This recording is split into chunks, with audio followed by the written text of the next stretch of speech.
الأنبياء والمرسلين وعلى آله وصحبه أجمعين. قال رب اشرح لنا صدرنا ويسر لنا أمورنا واحلل عقدة من لساننا يفقه قولنا. نويت التعلم والتعليم والتذكر والتذكير والنفع والانتفاع والإفادة والاستفادة والحث على التمسك بكتاب الله وسنة رسول الله صلى الله عليه وسلم والدعاء إلى الهدى والدلالة على الخير ابتغاء وجهه وقربه وثوابه سبحانه وتعالى. سبحان الله والحمد لله ولا إله إلا الله والله أكبر ولا حول ولا قوة إلا بالله العلي العظيم.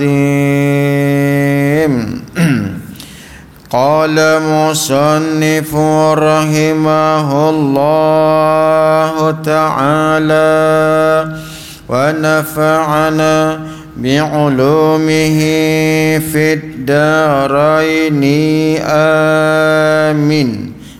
Kata dia, dan terkadang jadi ia orang yang tidak mengetahui hukum akal. Tengoknya, punyalah bahayanya tuan-tuan sekalian. Kalau seseorang yang tidak menuntut ilmu tauhid yang membicarakan hukum akal. Dulu tu masa 12 hari bulan 12 2020 tuan-tuan, saya datang sini ni, dalam saya baca tentang hukum akal tu, dalam ni dia kata terkadang tidak ada akidah sedikit pun kalau orang yang tidak mengetahui hukum akal tu. Jadi yang ni dia kata dan terkadang. Jadi maknanya jahil dengan hukum akal ni tidaklah kita sebut jadi kafir semata-mata, tak. Tapi terkadang-kadang boleh jatuh kepada kufur ataupun jadi kafir. Kafir orang yang tidak mengetahui hukum akal tu, dengan sebab tidak mengetahui hukum-hukum akal yang tersebut. Tu dia. Jadi macam mana yang boleh jatuh kufur? Orang yang tidak mengetahui hukum akal ni, seperti yang boleh jatuh kepada kufur tu, i'tiqad seseorang, orang tu i'tiqad akan bahawa Tuhan itu putih. Tuhan tu putih, dia katanya. Jadi bila kata macam tu tuan-tuan sekalian, maka hukumnya orang tu boleh jatuh kepada kufur. Jadi sedangkan ya tuan-tuan, akal kita ni kalau kita tak mengaji lah, terima tak yang kata Tuhan tu putih? Kalau yang tak mengaji lah, kalau yang tak pernah cari guru lah, terima tak Tuhan tu putih kepada akal? Kalau yang tak ngaji, kalau yang ngaji macam kita ni, cikgu beredar, yang boleh jadi kita tak terima sebab kita tahu dah. Tapi kalau orang yang tak mengaji, yang tak tahu hukum akal, dia terima tak? Saya bagi contoh gini ya tuan-tuan, ya, bagi contoh nak bagi tuan-tuan nampak faham lagi kan. Okey, seekor binatang, seekor binatang, kepalanya kepala gajah. Okey, walaupun benda ni tak ada, tapi saya cuba misal kepalanya kepala gajah binatang tu, badannya badan kerbau, kakinya kaki unta, ekornya ekor lembu. Okey, binatang macam ni pada akal kita terima tak pada akal kita binatang macam ni? Tu dah silap dah tu. Tu yang saya kata dah silap dah tu. Sebenarnya okey, binatang macam tu mustahil tak? Nak bagi apa? Mustahil tak? Mustahil pada apa? Ada tak kata mustahil pada akal? Bukan pada akal, tapi ada orang itu tak terima pada akal lah. Yang tu jadi fasik tuan-tuan sekalian. Kalau etikad macam tu jadi fasik. Pasal apa? Sebab binatang macam tu Allah boleh buat tak? Bukan benda yang mustahil pada akal. Kalau yang mustahil pada akal, 12 bulan dulu saya sebut tuan-tuan sekalian, macam nak menggerakkan pen ni dalam satu masa, pada satu benda, gerak dan diam, boleh tak? Itu mustahil apa? Saya punya pen, okey, saya punya pen, saya nak jadikan pen ni gerak dan diam dalam satu masa, boleh tak? Boleh? Ni boleh tak? Tak boleh. Kenapa tak boleh?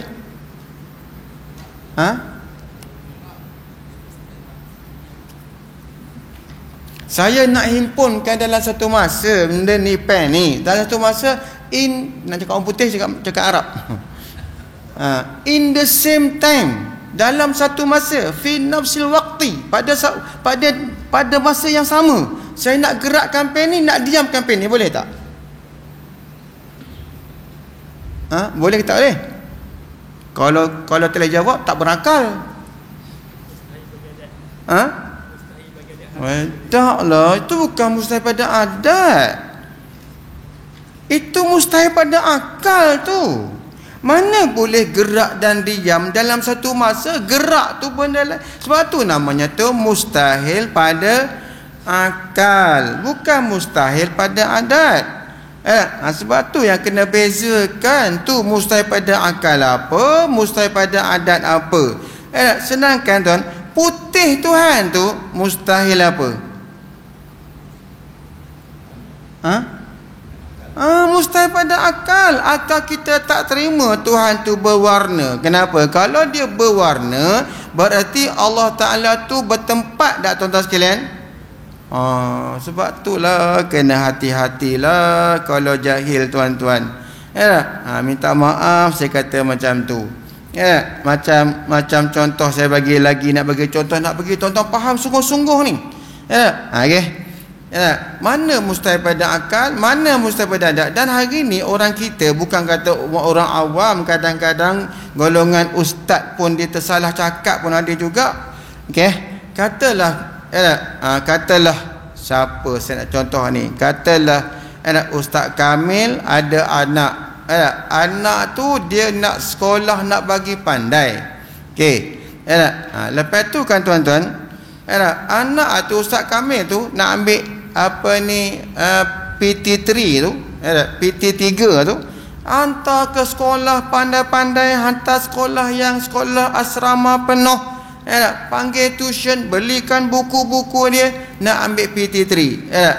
Panggil tuition kat rumah, cikgu datang pula kat rumah. Tuan-tuan baik. Macam tu. Okey, ambil periksa, tiba-tiba gagal. Okey, banyak orang cakap, tak terima pada akal lah budak ni gagal. Budak ni pandai, bapak dia pula bagi buku yang hebat, boleh cikgu-cikgu yang mengajar dia, cikgu yang pandai-pandai. Mustahil pada akal ke mustahil pada adat? Tapi ada kata tak, tak terimalah pada akal. Padahal itu bukan mustahil pada akal. Yang tu tak apa lagi, tak jatuh kufur lagi. Tapi kalau bercakap bab Tuhan ni tuan-tuan sekalian, Tuhan tu putih, umpamanya, maka orang tu jatuh kufur. Ya. Ada ayat Quran. Ayat ni tuan-tuan ya, saya minta tuan-tuan tolong berhati-hati dengan golongan Wahabi ni tuan-tuan. Sebab orang Wahabi ni dia ambil zahir ayat, dia ambil zahir ayat Quran. Yang dia ambil zahir ayat Quran. Okey, dia ambil zahir ayat Quran. Dalam Quran ada sebut Allahu nurus samawati wal ard. Allah tu, Allahu nurus samawati wal ard. Allah tu adalah cahaya bagi 7 petala langit dan bumi. Dalam ni sebut Allah tu cahaya. Ni Al-Quran ni. Okey, adakah kita boleh terima Allah tu cahaya? Ni Al-Quran ni manjung ni, Al-Quran ni fahami ni.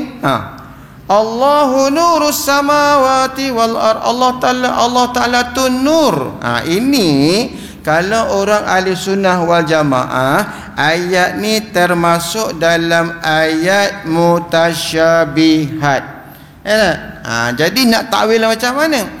Allahu yunawwirus samawati wal ard. Bukan Allah tu cahaya, tetapi Allah lah yang menjadikan cahaya pada 7 petala langit dan bumi. Kenapa tuan-tuan? Kenapa tidak sah kita mengatakan Allah tu cahaya? Tak boleh. Kenapa?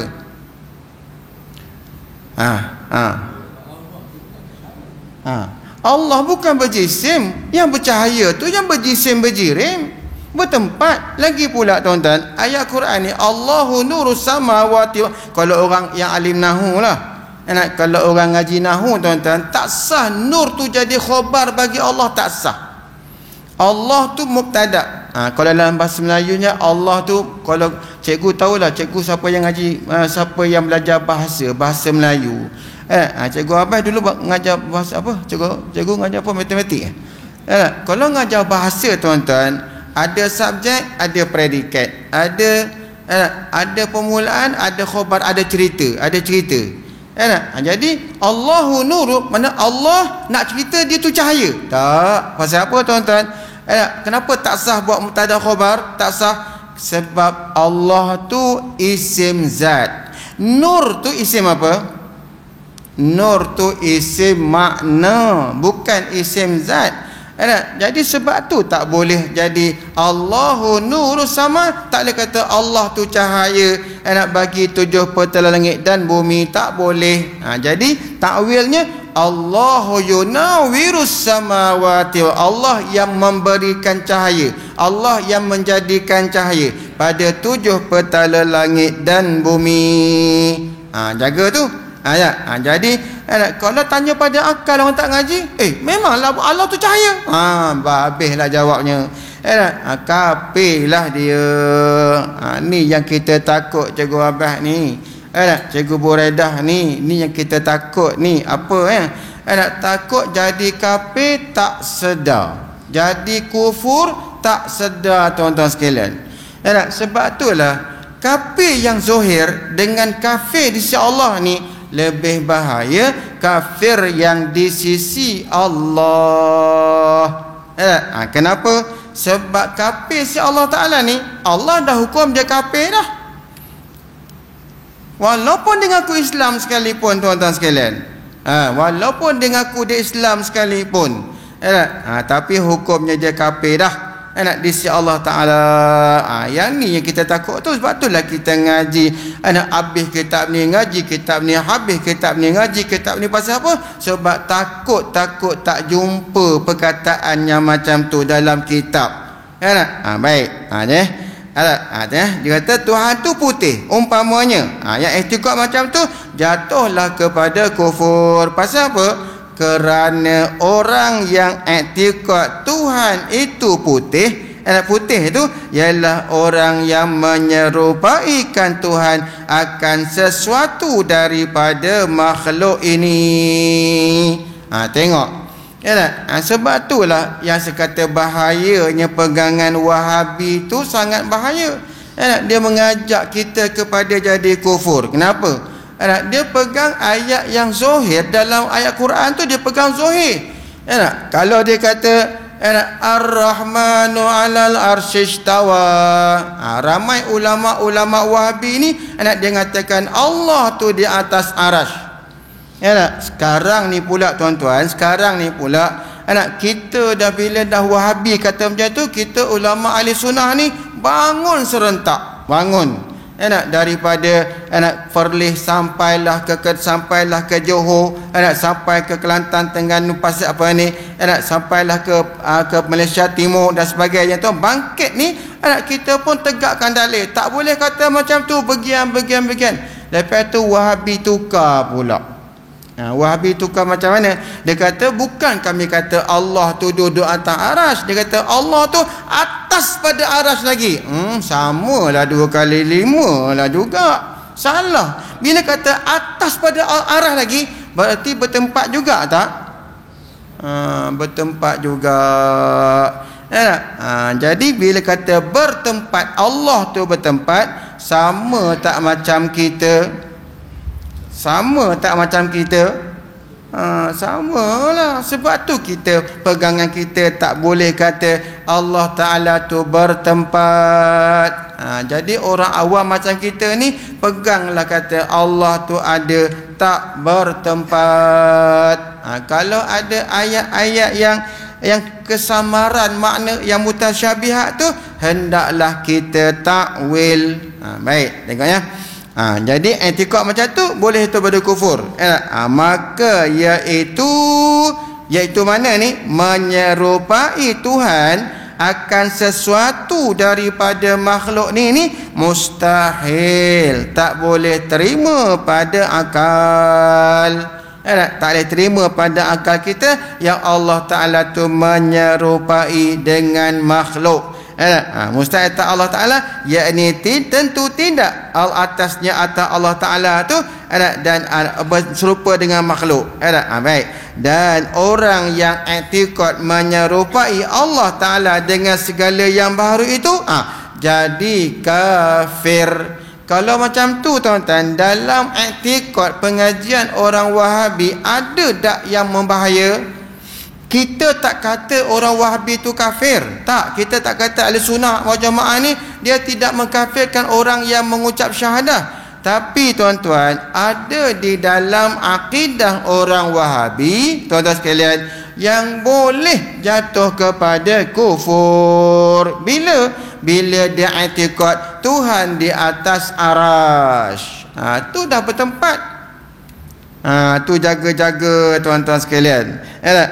Kalau begitu, tengok, kalau macam tu yang kata jadi kafir ni, kalau macam tu kata dia, tahulah kita bahawa belajar hukum akal tu wajib syarak pula. Ni yang kita bahaya takut ni tuan-tuan ni. Apa dia? Ramai tak di kalangan umat Islam hari ni tuan-tuan meninggalkan mengaji, belajar tu tinggalkan tuan-tuan sekalian. Tadi saya semayang kat situ belakang tu, tak ada dah. Ada orang muda seorang tuan-tuan, budak muda dia pakai baju apa? Melayu. Apa dia tulis kat baju dia? Bangsa bersatu Melayu. Kalau tidak melampaui batas, itu tulis itu bawah. Itu ada alif. Saya nak cakap apa? Saya bukan marah ke? Tak marah lah nak pakai macam tu tuan-tuan. Saya tak marah kan nak pakai macam tu, pakailah. Nak pakai alif ke huruf ba ke, nak kata melampaui batas tu. Tuan-tuan, tapi tak mengaji tu melampaui batas tak? Dia sedar tak mengaji tu melampaui batas? Melayu ni tuan-tuan, yang Melayu ni Allah naikkan bahasa Melayu ni pasal apa tuan-tuan? Allah naikkan bahasa Melayu ni kan, Allah muliakan Melayu ni tuan-tuan. Kenapa? Sebab Allah, sebab orang Melayu agamanya Islam. Bila sebut kat Malaysia ni, bila kata Melayu je Islam, dah jadi macam tu tuan-tuan sekalian. Tapi hati-hatilah, ramai yang Melayu dah murtad tuan-tuan sekalian. Dek kerana cinta dengan menggali sing tu kan, dek kerana cinta sangat dengan menggali sing tuan-tuan sekalian, maka dia sujud. Sujud, dia sujud tu dalam kuil. Dia sujud tu sujud kerana Allah ke sujud pasal apa? Dalam kitab Faridah tuan-tuan, di antara yang boleh jatuh kufur tu ialah sujud pada makhluk. Dia sujud pada apa tu? Kafir lah. Dia kata, oh kita tak boleh kata lagi dia kafir. Pasal apa? Dia sujud tu adat. Siapa kata adat? Itu adalah amalan agama Sikh tu, agama Bahai tu. Dia buat macam tu. Itu demi cinta. Sebab tu cinta ni kadang-kadang membawa padah. Kalau cinta tak kena tempat. Baik. Jadi tuan-tuan, belajar hukum akal tu wajib syarak. Maknanya kalau orang tu tak belajar hukum akal, dosa tak? Okey, jadi dosa. Tapi yang tadi ni, jadi jahil dengan Tuhan, jadi kafir tadi ni, itu bab lain pula. Dosa dah dapat dah. Dosa pasal jahil dengan hukum adat tu dah dapat dah.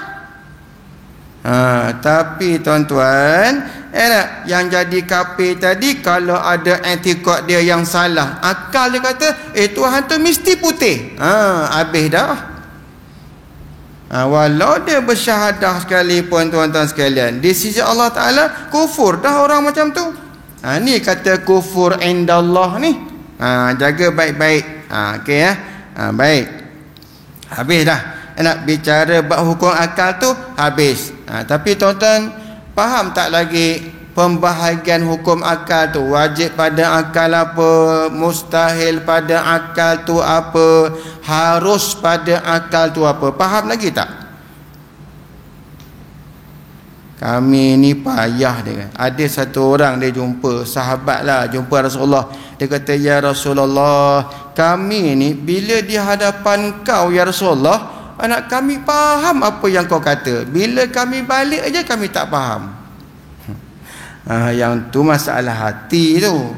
Nabi kata, Nabi sebut hadzal qalbu, itulah masalah hati.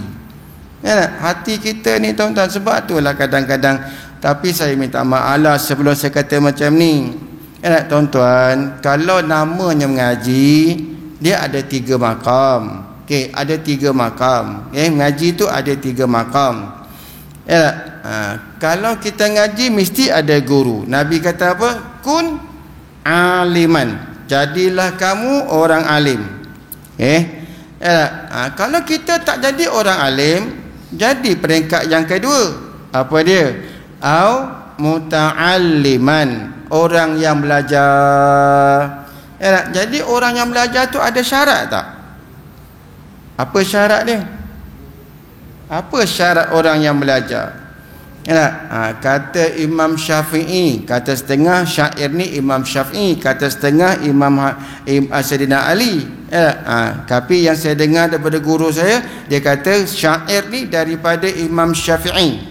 Dia kata, akhilan tanalal ilma illa bisittatin sa'umbika ayyajmu'aha zaka'un wa hirsun wa istibarun wa bulghatun wa irsyadu ustazin wa tulu zaman. Inilah 6 syarat nak mengaji.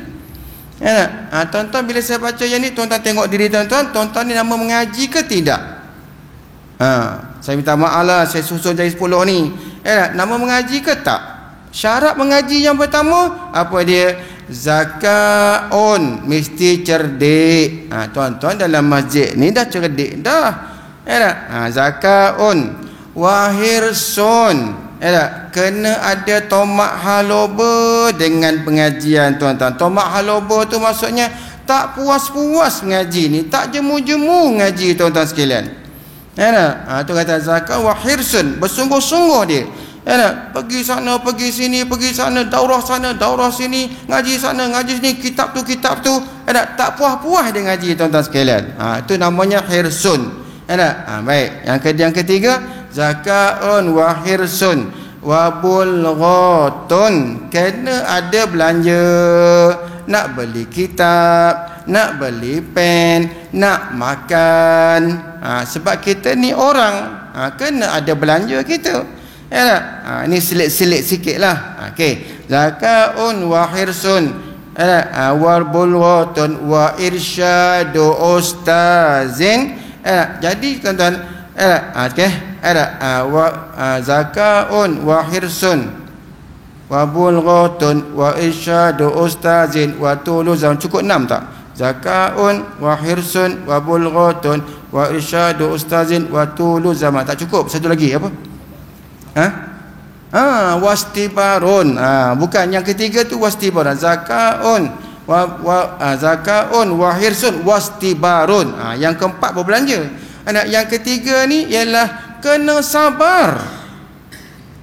Ngaji ni kena sabar. Apalah aku ni tak faham ni, sabar. Wastibarun.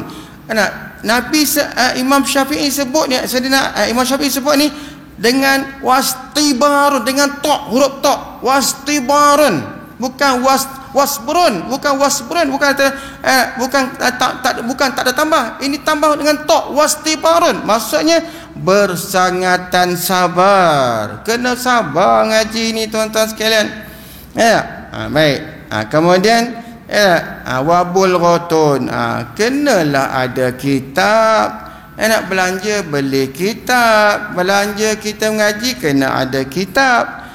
Kena tulis. Kalau dengar sahaja, kita ni bukan komputer. Maksudnya kalau berlalu malam tu, kita tak tulis, berlalu ya. Mungkin tak lupa. Mungkin tak lupa, mungkin tak? Mungkin tak lupa tu, mungkin tak? Kalau lupa, ni yang payah ni. Jadi tengok tuan-tuan masuk dalam mengaji ke tak, atau masuk makam yang ketiga. Baik. Kemudian wabul qatan, kemudian wa irsyadu ustaz, kena ada petunjuk ustaz, kena ada guru yang mengajar. Kalau tak ada guru, nak ngaji macam mana? Lepas tu pula kena apa? Tuluz zaman, kena panjang masa, cukup 6 syarat. Panjang masa ni tuan-tuan ya. Kalau kita tengok ulama-ulama kita yang terdahulu, kalau dia ngaji tuan-tuan, Tok Kenali tu 40 tahun duk Mekah belajar dengan Syekh Ahmad. Ni tuan kitab Faridatul Faraid tuan-tuan sekalian. Ngaji sampai 40 tahun. Baru balik. Baru nak cari isteri tuan-tuan. 40 tahun. Itu Tok Kenali. Kalau Syekh Ahmad tu berpuluh-puluh tahun ngaji dengan guru-guru dia tuan-tuan sekalian. Panjang masa, barulah namanya menuntut ilmu. Tapi kita ni tuan-tuan tak apalah kita ngaji sebulan sekali, sebulan 2 kali, asalkan kita ada pengajian tuan-tuan sekalian. Baik. Itu yang kedua, muta'aliman. Kalau kita tak jadi muta'aliman, mustami'an. Yang ketiganya ialah mustami'. Jadi yang tak ada kitab tu nama mustami' lah. Dengar aja. Dengar sahaja ni dapat pahala, ya. Tapi nak dapat ilmu tu mungkin agak jauh. Pasal apa? Sebab apa? Gini, kalau kita tak tulis tuan-tuan sekalian, benda tu boleh lupa. Saya masa ngaji tuan-tuan mana pergi mesti ada kitab dalam beg, mesti ada buku kecil, mesti ada pen, mesti ada alat tulis. Bila kan mana kita pergi, Tok Guru cakap kita cepat-cepat tulis sebab kita akan lupa.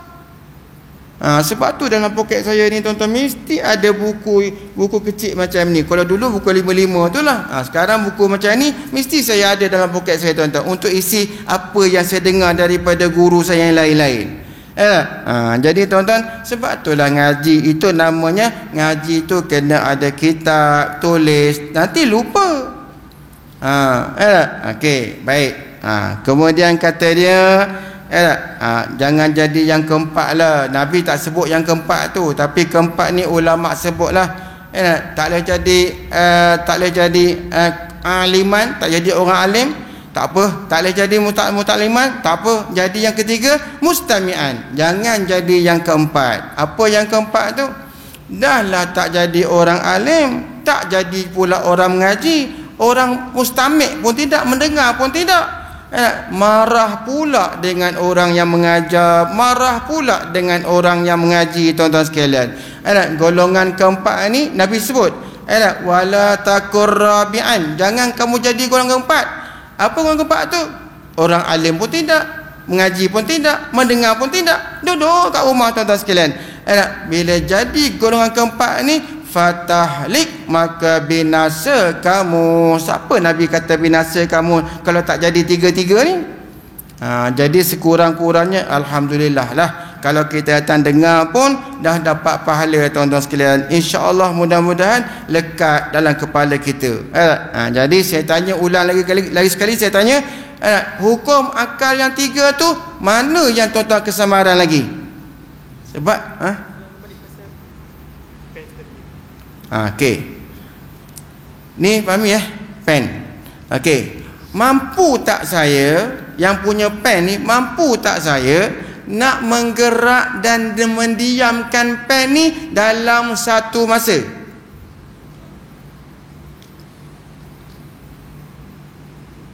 In the same time, fi nafsil waqti, pada masa yang sama saya nak gerak dan nak diamkan pen ni, boleh tak?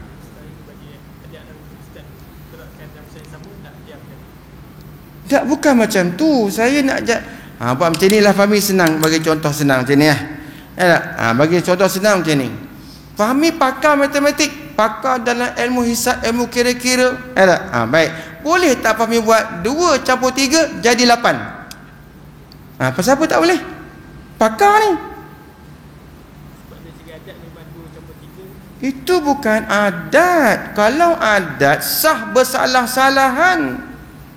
Itu bukan hukum adat, itu mustahil pada akal. Kalau pada adat boleh berlaku, boleh tak berlaku. Makan nasi kenyang,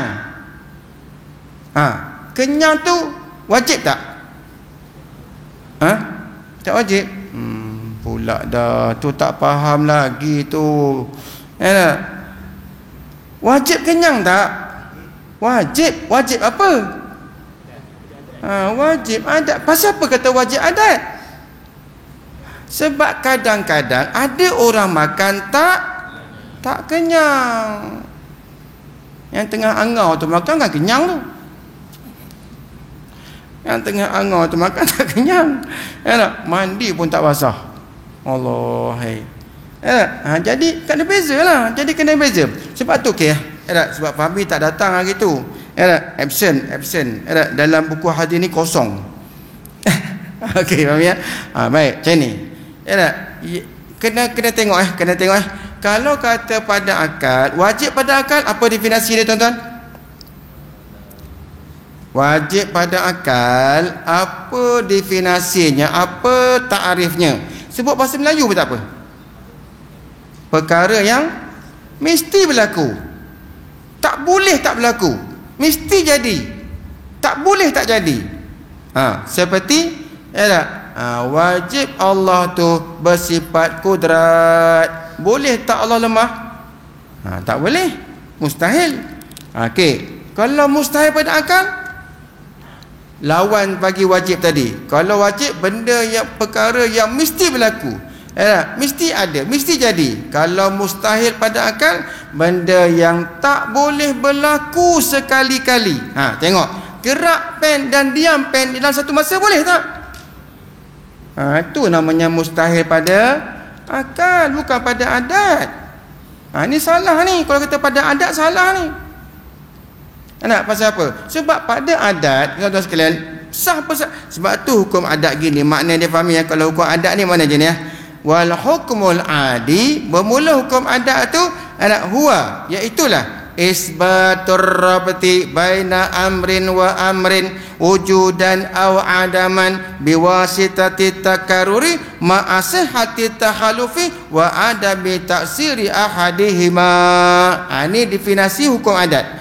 Hukum adat tu ialah menyabitkan pertambatan, ikatan di antara satu perkara dengan satu perkara, sama ada ataupun tiada. Perkara tu sama ada ataupun tiada. Contohnya, ada makan, ada kenyang, ada kena api, ada hangus, ada minum, ada hilang dahaga, tak makan, ada lapar. Macam tu, kayak yang macam tu. Dengan hukum adat ni syaratnya dia kena apa? Berulang kali cuba. Maksudnya berulang kali buat. Hari ni makan, kenyang. Besok makan, kenyang. Pagi tadi makan lontong, kenyang. Tengah hari makan nasi ikan masin, kenyang. Malam makan nasi goreng Cina, kenyang. Kenapa tak ada nasi goreng India? Saya bagi tuan-tuan $100. Tuan-tuan, dalam ni ada $100. Tak tahu ada ke tak, cakap je lah. Tuan-tuan, cari di kedai Tom Yam ni nasi goreng India. Kalau ada, saya bagi $1. Kenapa tak ada nasi goreng India? India tak makan nasi goreng. Sebab tu tak ada. Kenyang. Tiba-tiba suatu hari, pasal apa kau makan tak kenyang ni? Itu kata ma'asih hati takhalufi, setesah bersalah-salahan. Ada tak orang kena api tak hangus mami? Siapa dia? Nabi Ibrahim. Itulah pada adat. Kalau kata wajib terbakar sekalipun, wajib adat. Jadi gerak dan diam ni macam mana kita nak adaptasi, kita nak masukkan gerak dan diam ni, gerak satu benda lain yang berlawanan dengan diam. Macam mana benda yang berlawanan boleh masuk sama?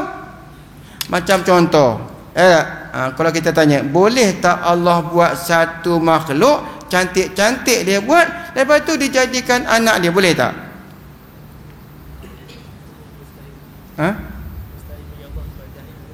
Okey. Jadi ada anak bagi Allah tu apa nama hukum dia? Dinamakan apa? Mustahil pada akal, bukan mustahil pada adat. Kalau mustahil pada adat, boleh jadi ada. Macam tu, jagalah ni tuan-tuan, ni kena fikir, ni kena fikir. Jadi tiga hukum pada hukum akal ni okey dah, boleh dah. Sebab ke depan nanti bila membicarakan tentang sifat Tuhan tu, tiga benda ni kalau terlupa, payah nak faham. Payah nak faham ni, payah tuan-tuan. Okey, habis ya. Okey. Kemudian kata dia tambihun. Jangan kata ini pengarang kita ni suruh makan bihun ni. Bukan. Ini bahasa Arab. Tambihun tu maksudnya jaga-jaga. Ini satu penjagaan. Orang Arab ni kan, cikgu orang Arab ni kan, kalau benda tu penting, dia mesti ada kalimah intabih, jaga-jaga kamu. Dia mesti macam tu. Sebab orang Arab tu dia perangai dia macam tu. Jadi intabih kan, tambihun kat sini ni, jaga-jaga. Sebab yang ke depan yang nak sebut ni ialah benda yang penting, walaupun tak sampai wajib, tapi benda tu sangat penting dan ramai yang tak tahu. Tengok ya. Bermula perkataan wajib. Perkataan wajib tu banyak maknanya. Ada wajib pada syarak, ada wajib pada adat, ada wajib pada akal, ada wajib pada ilmu nahu, ada wajib sinai, ada wajib aridi. Wajib tu banyak. Ada wajib sinai. Wajib sinai tu kalau ngaji ilmu nahu, kalau mubtada wajib rafa', wajib baca baris depan. Zaidun qaimun, tak boleh baca Zaidan, tak boleh. Tak boleh baca Zaidin, tak boleh. Pasal apa? Sebab Zaidun tu jadi mubtada, namanya permulaan. Wajib kena baca dengan dhammah, dengan baris depan. Zaidun. Tu wajib juga tu.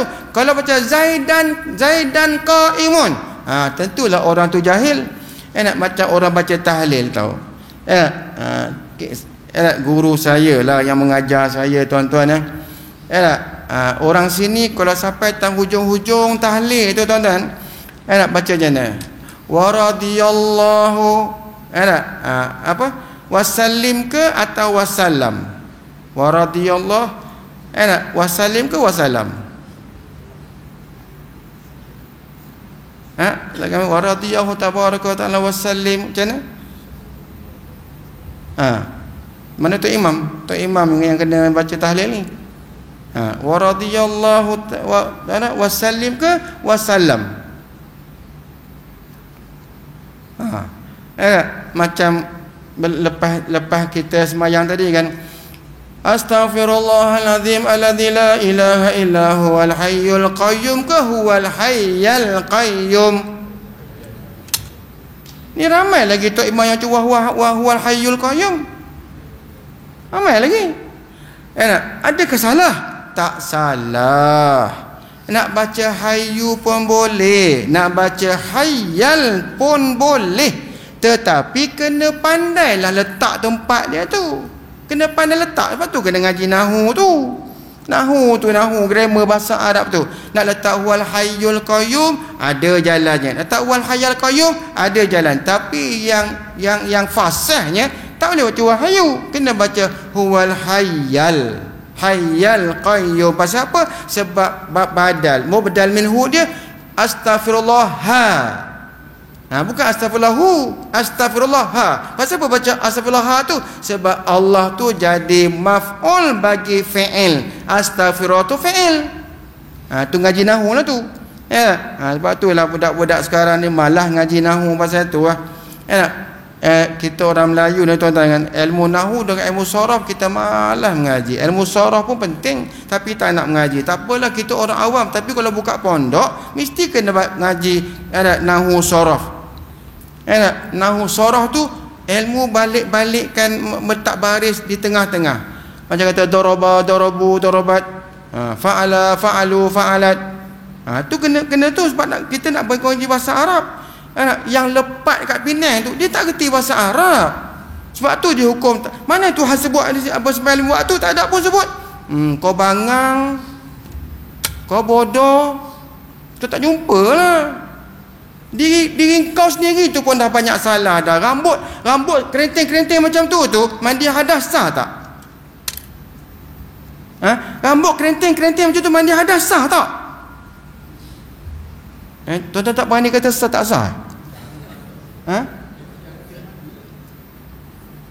Dah ikut cara mandi macam mana? Dah ikut cara mandi. Kalau saya kata kalau cara macam mana, tertonggeng ke, tegak ke, baring ke mandi, tetap tak sah. Tetap tak sah. Dia bukan masalah kerinting, dia masalahnya di anyam, di pintal. Bukan masalah kerinting macam rambut Afrika tu, tak. Dia dipintal, rambut dia biasa tapi dibuat tocang. Kononnya nak jadi apa nama tu? Bob Marley. Kononnya lah. Tu kan. Tak sah mandi tu. Sebab tu orang isteri kita, kalau perempuan kita tu nak mandi hadas, kalau dia pakai sanggul, suruh dia buka. Wajib buka. Sanggul tu wajib. Orang perempuan ni mandi hadas duduk. Tuan-tuan, orang perempuan mandi hadas wajib duduk. Kalau mandi hadas berdiri, tak sah mandi hadas dia. Apa pula ustaz ajar ni malam ni. Tuan-tuan, kalau ngaji fiqh sampai menjadi macam tu, kalau saya mengajar, wajib orang perempuan mandi hadas wajib duduk. Perempuan wajib. Mana kalau dia tak duduk, maka mandi hadas dia tidak sah. Tuan-tuan tak tanya kenapa ustaz? Tak nak tanya. Kenapa? Tak nak tanya, tak tanya, tak jawab. Saya tak sebut. Mencangkung tu lah. Mana mencangkung tu turun bawah lah. Mana duduk bawah lah. Maksudnya duduk mencangkung lah. Kenapa? Laki lain, lelaki mudah. Laki-laki angkat kaki sebelah kat dinding tak apa. Laki-laki tuan-tuan kalau nak mandi, dia mandi angkat kaki macam tu. Boleh. Sah, perempuan tak boleh. Perempuan tak boleh. Perempuan mesti dia duduk. Apatah lagi kalau perempuan yang sudah beranak, yang sudah menikah, yang sudah kahwin, yang sudah dijima, dia mesti wajib duduk. Kenapa? Sebab orang perempuan ni tuan-tuan, kemaluan dia, kalau dia berdiri, terbuka ke tidak? Ini bukan lucah ni. Jangan kata lucah pula ni. Ini hukum. Kalau kitab fiqh tak usahlah ambil kitab besar-besar. Ambil kitab idaman penuntut. Jangan, bukan idaman hati, idaman penuntut. Ini ada kata idaman hati pula.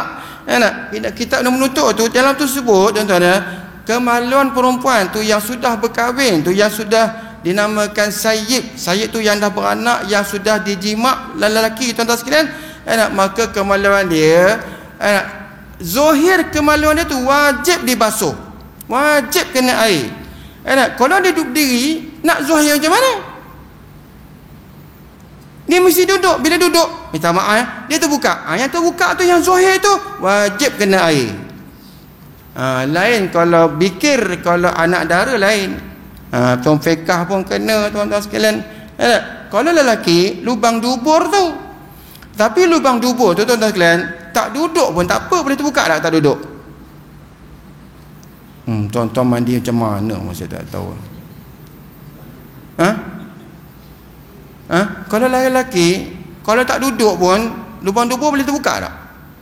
Boleh. Angkat kaki sebelah, letak kat birai, kat kolah tu, ataupun letak kat dinding tu, kembangkan macam tu, teran sikit, masuk, kenalah air. Tak apalah, sebab lubang dubur tu bila kita teran tuan-tuan sekalian, keluar sikit, itu zahir tu, itu wajib kena air mandi tu, mandi hadas. Nanti tuan-tuan, janganlah, kalau guru saya mengajar fiqah tuan-tuan, Masya Allah, dia perincikan halus-halus. Baik. Jadi okey. Jadi perkataan wajib di sini ni banyak. Tapi tuan kitab ni, tetapi disebut di sini empat sahaja disebut, iaitu wajib pada syarak, wajib pada arad, wajib pada adat, dan wajib pada akal. Tuan-tuan pernah dengar kata wajib aridi? Pernah dengar tak? Pernah dengar tak wajib aridi? Tak pernah? Wajib aridi ni definisi dia ialah perkara yang mesti terjadi, tapi dengan kuasa Allah, dengan kehendak Allah. Itu namanya wajib aridi. Nanti bagi contoh ni. Demikian juga perkataan mustahil, iaitu tiga perkara juga: mustahil aridi, mustahil adat, dan mustahil akal. Pada syarak tak ada mustahil. Tiga. Jadi dengan demikian, demikian lagi perkataan harus, maka ada empat, maka iaitu empat: harus pada syarak, harus pada arad, harus pada adat, dan harus pada akal. Maka tiap-tiap satu daripada yang tersebut ni berlainan maknanya. Tiap-tiap satu, wajib pada akal makna dia lain, wajib pada syarak makna dia lain, wajib pada adat makna dia lain, wajib pada akal makna lain, mustahil pada adat lain, mustahil pada akal lain, mustahil pada syarak aridi lain. Itu semua makna dia berlainan. Okey, tuan-tuan kiamat wajib tak? Wajib. Wajib apa? Itulah dah merata-rata dah hukum dah. Okey, mati tu wajib tak? Wajib apa? Yang lain? Kalau wajib akal, baik, benda yang mesti berlaku. Padahal tuan-tuan, ada tak makhluk yang tak mati-mati sampai sekarang? Dah.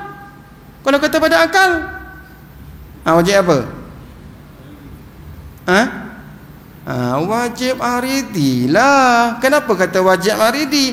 Wajib mati itu atas kehendak kekuasaan perbuatan Allah Ta'ala. Kiamat tu macam tu juga. Itu namanya wajib aridi. Ini wajib adat, wajib akal lah, apalah gitulah. Wajib aridi, tuan-tuan sekalian. Ini live ke semua ni? Live ke? Tak live. Tak apa lah. Okey. Macam contoh kan, ada orang katalah mengundi tu wajib. Wajib apa agak-agak? Wajib adat. Kan ada ustaz kita juga ni tuan-tuan kata mengundi tu wajib. Kalau dia orang yang kuat berparti tu, dia kata mengundi tu wajib. Wajib. Pernah tanya tak wajib apa? Dia kata wajib pada syarak. Dia kata. Betul tak? Ada tak ulama kata macam tu? Wajib pada syarak ada tak? Tak ada. Ada. Kalau tengah hebat, tengah panas-panas dulu tu wajib. Siapa tak mengundi dosa. Ada tak? Cuba tanya ustaz tu, wajib apa mengundi tu ustaz? Wajib adat ke, wajib akal ke, wajib syarak ke, wajib apa? Kalau kata wajib syarak tuan-tuan ya, kalau kita mengundi tu wajib pada syarak tuan-tuan ya. Baik. Tengok ya. Mengundi tu umur berapa tahun? Mengundi tu umur orang berapa tahun? 21. Okey, 21 tahun tuan-tuan ya, 21. Ada tak orang yang sudah balik nak sebelum 21? Ada tak? Tak ada. Ada kan? Okey. Kalau dah umur dia 15, dia dah balik, dia boleh ngundi tak? Tak boleh. Dosa tak? Kenapa tak dosa? Sebab syarak, wajib syarak. Mengundi tu wajib syarak. Kalau kata mengundi tu wajib syarak, dosa tak orang yang umur 15 dah balik tu? Dosa tak undi? Tu. Kalau nak tipu pun janganlah tipu terhadap macam tu. Janganlah beradap-adap macam tu nak tipu pun. Tu saya tu yang saya kata kadang-kadang orang politik ni berbahaya. Hukum Allah langgar. Tak kira hijau, biru, kuning, tak kira. Macam tu tuan-tuan. Janganlah kata macam tu. Ngajilah betul-betul. Ini buat parti hebat sangat, ngaji malas. Buat apa? Padahalnya wajib mengundi itu wajib aridi dengan kehendak Allah Ta'ala. Maksudnya kan, pemerintahan ni siapa yang menentukan Malaysia diperintah orang ni, orang ni siapa menentukan? Tu kita ni hanya melakonkan saja. Melakonkan saja. Bukan kita menentukan pemerintahan orang ni. Tak tuan-tuan. Allah menentukan. Tu kata wajib aridi. Tu kalau kata wajib lah, wajib aridi. Macam tu. Macam kalau nak kira hukum lagi lah kan, macam merokok tu ada kata haram, ada kata makruh. Kalau di sebelah saya tuan-tuan, semua aridi Melaka tu, aridi yang mendatang, hukum yang mendatang. Contohnya kalau dia ada duit RM10 je, anak kat rumah tak makan, isteri kat rumah tak makan lagi tuan-tuan. Kalau dia beli rokok juga, bila rokok RM10 tu dia beli rokok habis tuan-tuan, anak rumah tak makan, berdosa tak dia? Tu barulah kata macam tu. Nak kata bulat-bulat begitu saya tak terima lah. Sebab tuan-tuan sekalian, masalah rokok ni bukan masalah yang ada nas yang qat'i. Tak ada. Tak ada nas yang bulat-bulat kata Nabi kata at-tadkhinu haramun, merokok tu haram. Tak ada pun. Tak ada kata macam tu pun, atas jalan qiyas saja. Wallahu alam. Jadi faham dah wajib aridi apa, wajib pada adat apa, wajib pada akal apa, wajib pada syarak tu apa. Tu kena faham betul-betul. Kalau tak faham, tolonglah ulang kaji balik tuan-tuan. Baik. Huraian yang kelima pada menyatakan ilmu usuluddin. Lepas ni insya-Allah kita akan bicara tentang sifat-sifat Tuhan. Okey, ada soalan?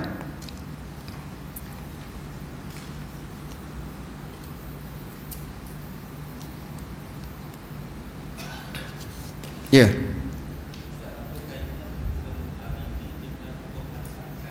Hukum apa? Harus akal.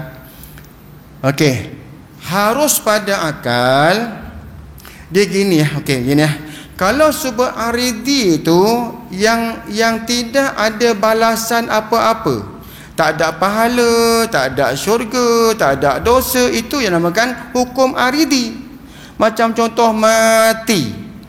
Wajib aridi namanya mati itu. Adakah kalau Tuhan tu tak buat jadi berdosa, ataupun mati tu ada janji pahala pula pada Allah Taala, mati tu ada janji seksa pula, ada tak? Sebab Allah yang buat mati itu, kita tak boleh. Jadi maknanya hukum aridi itu atas kehendak Allah. Tapi kalau harus pada akal, benda yang boleh berlaku, boleh tak berlaku, boleh jadi, boleh tak jadi. Itu harus pada akal. Beza dia macam tu. Kalau aridi, kiamat wajib aridi, mati wajib aridi, tak mati tu mustahil aridi. Tak mati tu mustahil aridi. Bukan kata kalau Tuhan tak mati dosa Tuhan. Tak ada, tak macam tu. Macam tu je. Jom. Okey, boleh. Baik, ada lagi? Ya.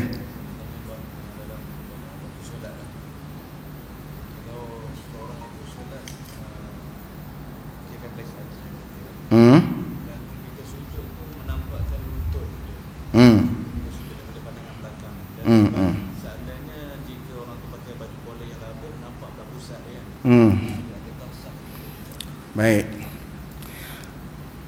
Alhamdulillah tanya soalan. Sebenarnya tadi saya tergerak juga nak sebut benda ni. Tapi sebab saya fikir tak apalah, bagi orang lain lah yang sebut, yang ajar fiqh lah bagi dia sebut lah. Tapi dah tanya ni, saya kena jawab. Saya ingat tadi nak serah pada orang yang mengajar fiqh dekat masjid ni. Maksud biar dia lah cerita benda tu. Saya ngajar tauhid je. Saya baca kitab tauhid je. Fiqh tak. Tapi oleh kerana dah ditanya tuan-tuan sekalian, maka saya pun nak jawab. Kalau seseorang tu sembahyang pakai t-shirt ataupun pakai baju kemeja yang pendek, tolong berhati-hati masa sujud ataupun pada masa rukuk. Kenapa? Sebab bila dia rukuk, baju tu akan tertarik ke bawah dan akan nampak aurat dia, tuan-tuan. Sebab tu kalau yang pakai t-shirt, yang pakai baju kemeja yang tak labuh tu, try dulu masa rukuk tu, cuba raba, nampak tak? Kalau rasa nampak, jangan pakai baju tu, balik salin. Pasal apa? Kalau sembahyang pun nampak aurat, tak sah. Baik. Okey, satu hal. Okey. Yang kedua, masa kita rukuk, tuan-tuan, kita rukuk macam tu, ini baju ni tak ada butang. Baju tak ada butang, labuh macam tu, labuh sampai sini. Orang depan tengok nampak sampai ke pusat dia, tuan-tuan sekalian. Maka hukumnya batal solat dia. Okey, dah dua kan. Yang ketiga pula, orang yang pakai kain, pakai baju Melayu, pakai baju teluk belanga tu, pakai kain, pakai teluk belanga, tak pakai seluar, tak pakai seluar panjang dalam tu, tak pakai.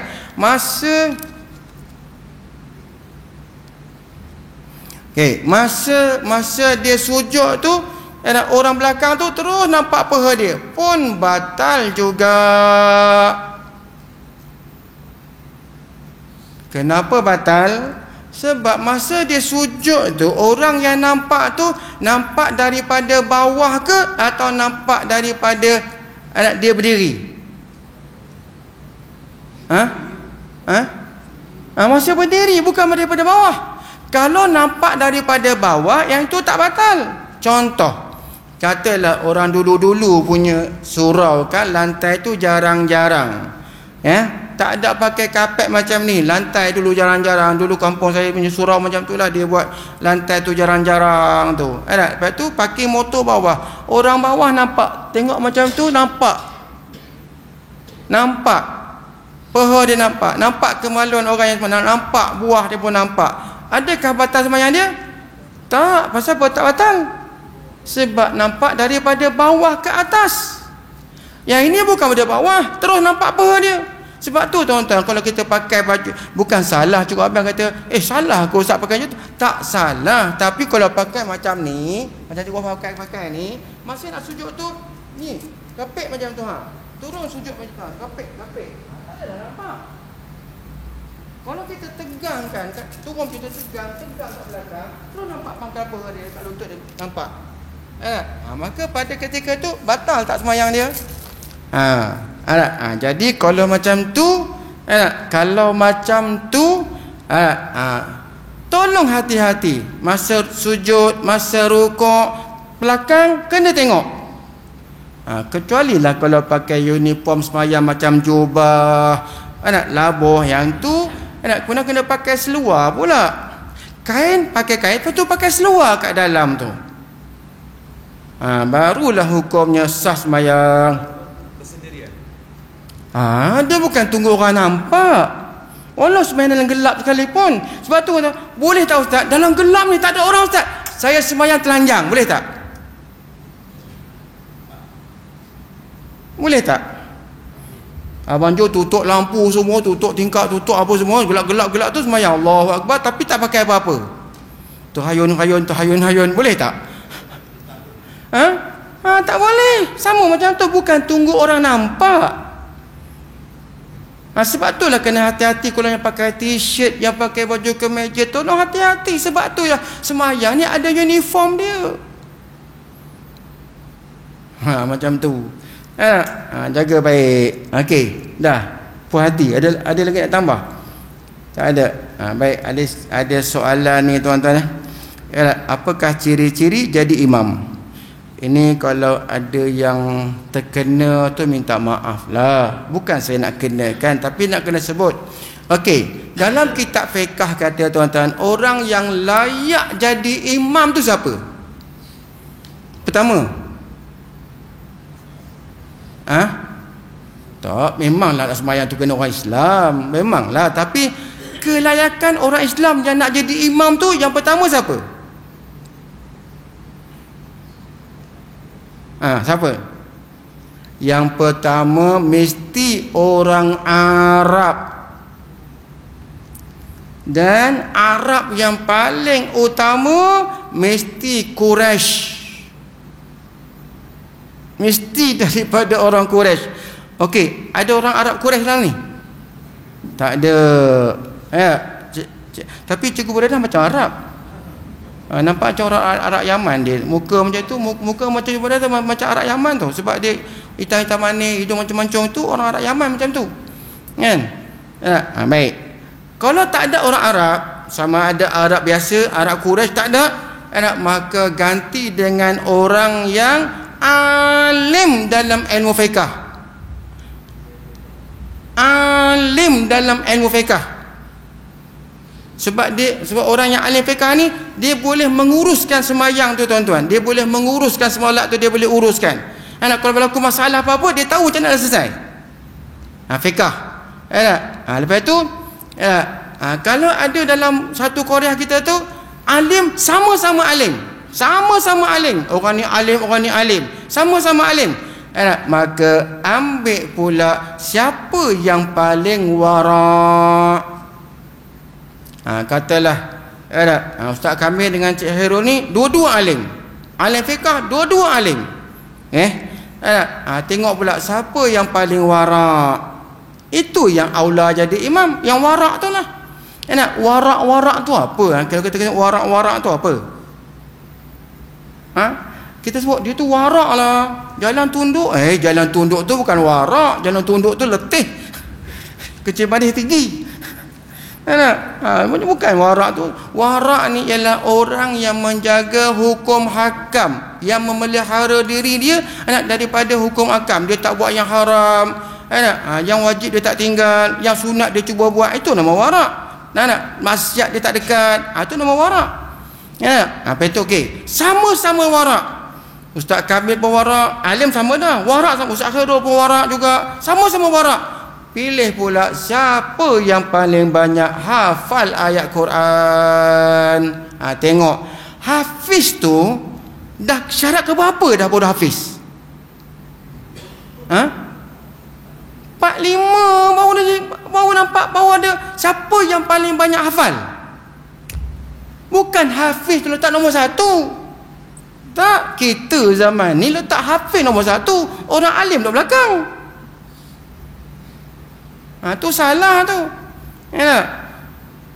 Sebab tu kan orang yang jadi imam ni, tuan-tuan, kalau tak selesai lagi soal, kalau saya temu duga, tuan-tuan, kalau temu duga orang nak jadi imam ni, balik saja orang tu. Balik saja. Kalau saya temu duga orang tu jadi imam, balik saja orang tu, tuan-tuan. Saya tanya bukan soalan yang susah-susah, soalan simple-simple aja. Apa makna mustakmal? Dalam ni apa makna mustakmal? Tok Imam jawab lah, mustakmal apa Tok Imam? Apa makna mustakmal?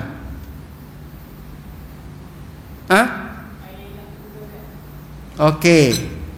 Ini air mutlak ke mustakmal? Mutlak. Saya celup tangan saya macam ni. Okey, berubah tak hukum? Dah guna dah basuh tangan ni. Siapa minum ni berkat ni.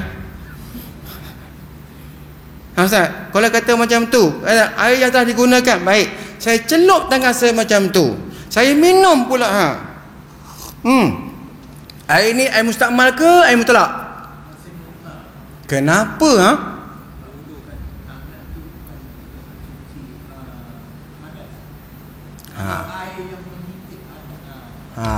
Okey, kalau macam tu kena tak jawapan air mustakmal tu air yang telah digunakan, betul tak? Salah, bukan kurang tepat. Kalau saya orang periksa macam tu, air yang gunakan, pangkah 5 pangkah pak macam tu. Salah tu. Salah tu Ustaz. Sebut bagi terang air yang telah digunakan pada mengambil wuduk, pada anggota yang wajib, pada basuhan yang pertama, yang ataupun nak bagi faham, air yang bercerai daripada wuduk, anggota wuduk yang wajib, yang basuh kali pertama. Satu. Yang kedua, air yang bercerai daripada badan kita pada mandi hadas.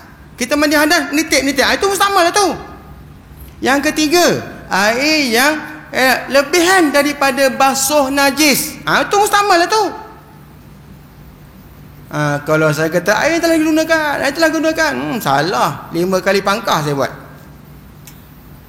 Salah macam tu. Sebab tu nak jadi imam tu dia kena ciri-ciri dia mesti yang alim fiqh. Mesti. Kalau tak alim fiqh, tuan-tuan, okey baik. Ini banyak berlaku. Sebab imam tu mungkin terkedu ke terkantoi ke, saya tak tahulah. Banyak berlaku, tuan-tuan. Okey. Imam tu hari tu tertinggal tahiyat awal. Dia terus bangun, Allahu Akbar. Padahal itu rakaat ketiga tu. Sepatutnya nak tahiyat awal tadi ni. Tiba-tiba makmum kat belakang, Subhanallah, Subhanallah, Subhanallah. Imam tu duduk. Tuan-tuan sekalian, apa jadi pada semayang dia? Pasal apa jadi macam tu? Sebab imam jahil. Dia tak reti. Dah berdiri, dah masuk pada rukun dah, duduk, batal sembahyang dia. Tu bahaya tu. Sebab tu bukan pilih imam tu hafiznya banyak, hafal Qurannya banyak, tak. Yang alim fiqh. Mesti tu ciri-ciri dia. Kan? Macam tadi dah sebut sikit-sikit. Masuk yang keempat tu, lepas warak tu, tak warak sama. Tengok siapa yang banyak hafal Quran. Baru dipilih jadi imam. Kita tinggalkan benda tu tuan-tuan. Minta maaf lah ni. Tuan-tuan je, saya bukan nak menguji lah ni. Saja seronok main-main ni. Nak pergi Kedah ni, seronok main-main ni tuan-tuan. Cuba tengok ya. Okey, baik. Kalau imam tu baca kunut, Allahumma hdina fiman hadait. Kuliah subuh ni, Allahumma hdina, tiba-tiba setelah makmum tu terus dia sujud. Dia tak ada baca kunut. Okey, boleh tak? Boleh. Alasan dia cuba boleh dah. Okey. Lagi?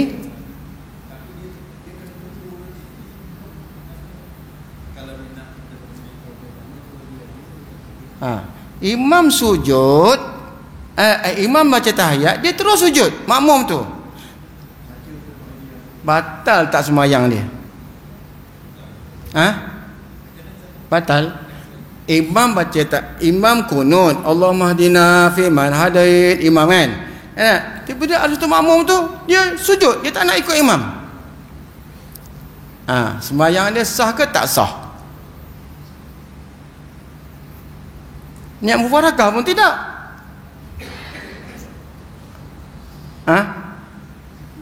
Kalau makna dia jawab apa? Encik makna, corporal makna.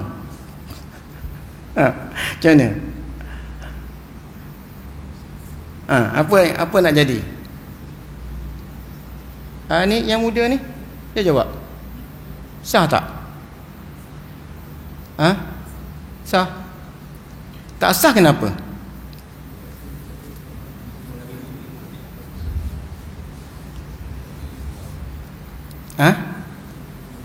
Sebab apa tak sah? Bukan semua mendahului imam tu terus tak sah. Bukan semua.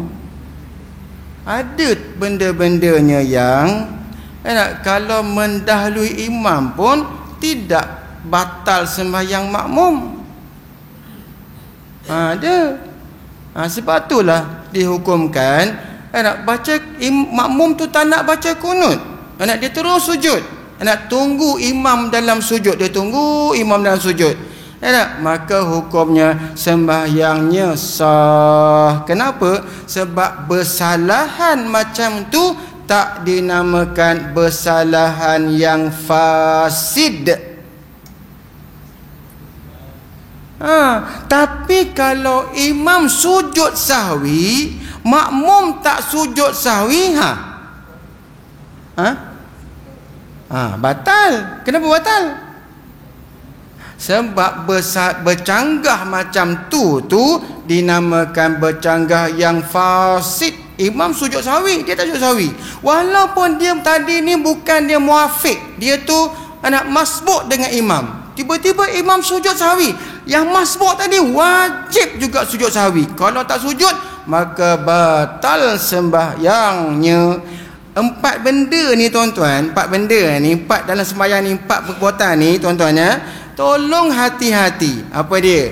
Baca kunut, tahiyat awal, sujud sahwi dan satu lagi sujud baca kunut, tahiyat awal, sujud sahwi dan sujud tilawah. 4 benda ni berlainan hukum tau. Bukan sama, berlainan hukum.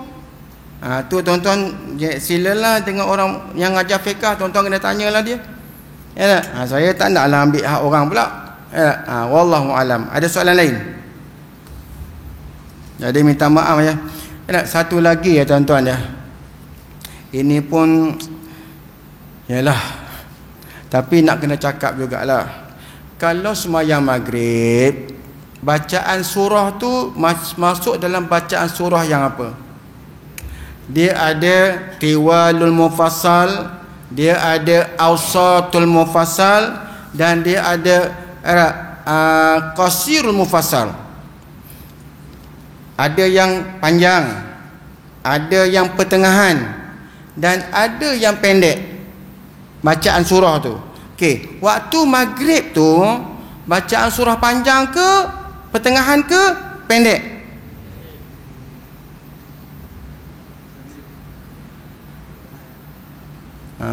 Ni kalau macam tu saya kena buat teguran lah. Kan? Mana boleh baca surah panjang-panjang dalam maghrib? Pasal apa tuan-tuan? Sebab waktu maghrib tu terlampau pendek sangat. Kita ni nasib baiklah pegang kaul qadim. Kalau pegang kaul jadid tuan-tuan, kita sembahyang tidak luar waktu dah. Kalau tuan-tuan tak percaya, tuan-tuan pergi dekat restoran tepi sungai Udang tu. Restoran tepi sungai Udang tu, Syed Osman ya? Pergi kat situ waktu maghrib tu, orderlah udang dulu, orderlah ketam dulu. Order dulu, betul tak? Encik Umar tak? Order dulu. Okey. Tunggu sampai masuk matahari. Dekat situ boleh tengok dah tu. Lepas tu tengok merah-merah tu. Berapa minit merah-merah di langit itu nak habis? Berapa minit? Daripada matahari tu tenggelam. Masa saya duduk tu matahari duduk seluruh mata saya tu. Tenggelam sikit lama-lama hilang matahari. Tinggal dinamakan syafaqut ahmar, syafaq ahmar. Syafaq tu maksud cahaya kemerah-merah tu tinggal sikit lama-lama gelap. Berapa minit?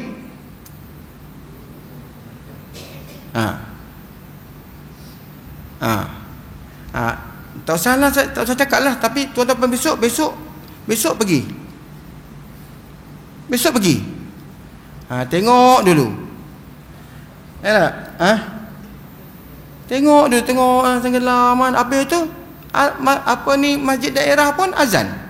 Hari tenggelam masjid negeri, masjid daerah azan. Habis tu selama mana yang selagi syafaq ahmar tu masih ada, maka selagi itulah maghrib masih ada. Tapi tuan-tuan, kalau pakai kaul qadim mazhab Syafi'i, tuan-tuan ya, walaupun ada syafaq ahmar sekalipun, di sisi kaul qadim Imam Syafi'i, waktu maghrib tu tak lebih daripada 15 minit. Kalau tak percaya tuan-tuan, ada kitab Hidaman Penuntut dalam ni. Ada kitab fiqh Hidaman Penuntut ada. Kalau ada buka. Dalam babus solah tu buka. Bab tu babus solah.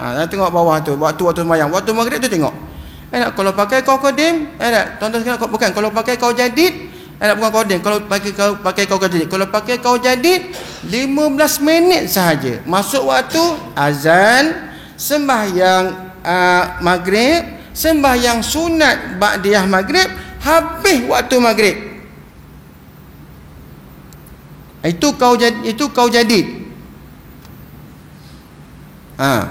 Jadi maknanya sebab tu dalam maghrib tu tak boleh baca ayat panjang-panjang.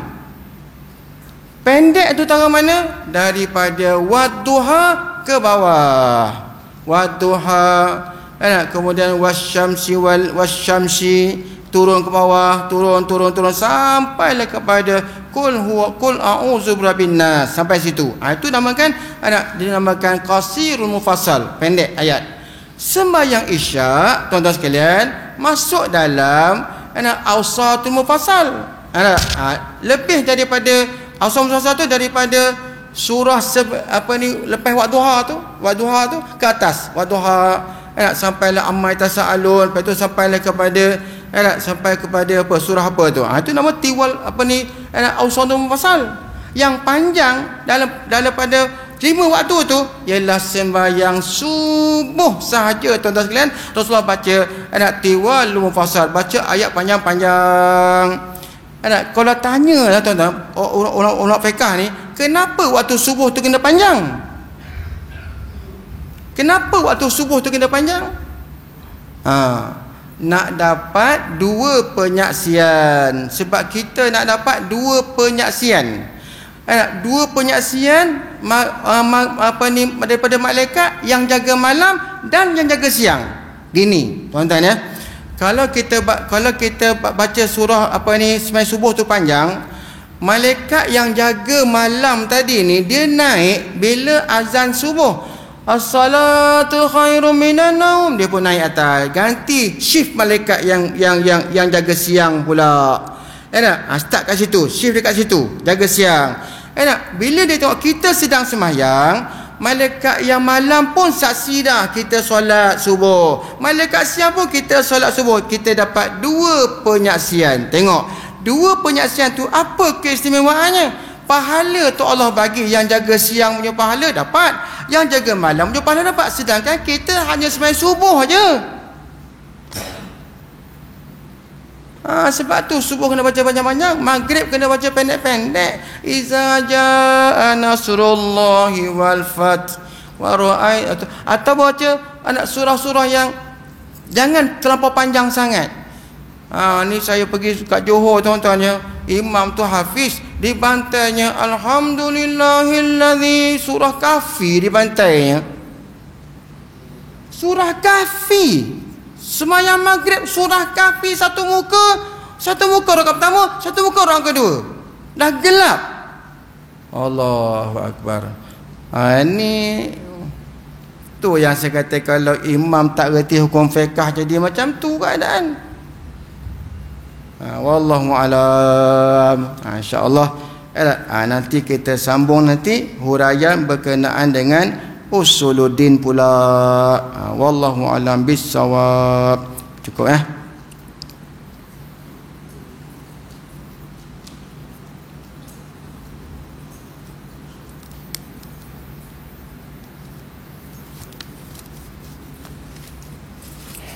Bismillahirrahmanirrahim. Alhamdulillahirabbil alamin, wassalatu wassalamu ala asyrafil anbiya'i wa mursalin wa ala alihi washabihi ajmain. Allahumma ya azima sultan, ya qadiman ihsan, ya daiman ni'am, ya kasira jud, ya wasi'an ata', ya khafiya lutuf, ya jami' sana, ya haliman la ya'jal. Salli rabbi ala sayyidina Muhammadin wa alihi wa sallim wa radha sahabati ajmain. Allahumma lakal hamdu syukra wa lakal manu fadla wa anta rabbuna haqqa wa nahnu abiduka riqa wa anta lam tazalika ahla. Ya muyassira kulli asir wa ya jabira kulli kasir wa ya sahiba kulli farid wa ya mughniya kulli faqir wa ya muqawwiya kulli da'if wa ya ma'mana kulli makhib. Yassir alaina kulli asir fatasir alayka yasir. Allahumma ya man la yahtaji ilal bayan wa tafsir, hajatuna kathira anta alimun biha wa khabir. Allahumma inni akhafu minka wa akhafu ma yakhafu minka wa akhafu mimman la yakhafu minka. Allah bihaqi man yakhafu minka najina mimman la yakhafu minka. Allah bihaqi sayyidina Muhammadin ahrasna bi'ainika la tanam wa kunafna bika nafika alladhi la yuram warhamna biqudratika alaina fala nahqata siqatana wa raja'una. Wa sallallahu ala sayyidina Muhammadin wa ala alihi wa sallam. Walhamdulillahi rabbil alamin.